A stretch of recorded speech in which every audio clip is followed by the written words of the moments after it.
şiiri okurken ben belki başka bir şehirde olurum.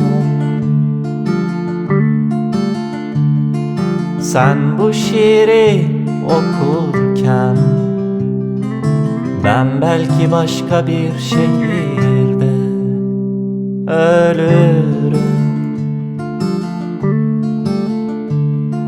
Sen bu şiiri okurken ben belki başka bir şehirde olurum.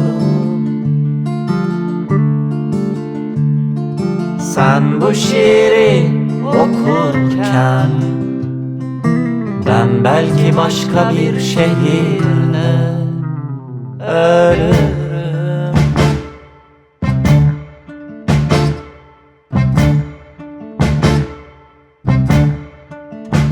Kötü geçen bir güzü ve umutsuz bir aşkı anlatan, rüzgarla savrulan kağıt parçalarına yazılmış, rüzgarla savrulan dağıtılamamış bildiriler gibi. Uzun bir yolculuğa hazırlanan yalnız bir yolculuğa. Siyah denizlerin hep çağırdı beyaz bir gemidir ölüm. Siyah denizlerin hep çağırdı beyaz bir gemidir ölüm. Batık bir gemi, sönmüş yıldızlar gibidir.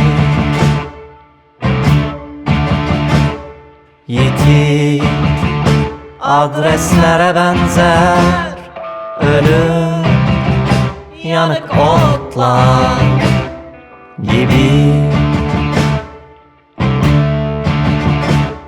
Yitik adreslere benzer ölüm, yanık otlar gibi.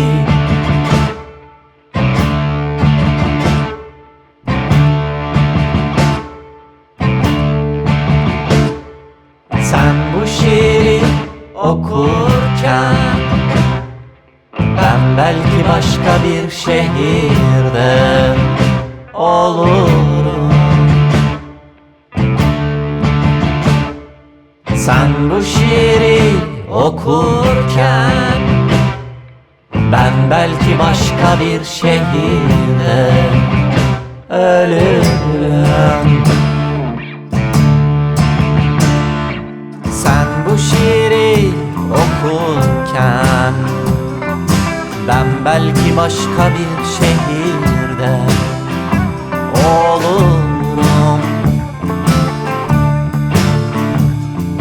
Sen bu şiiri okurken ben belki başka bir şehirde ölürüm. Sen bu şiiri okurken ben belki başka bir şehirde olurum.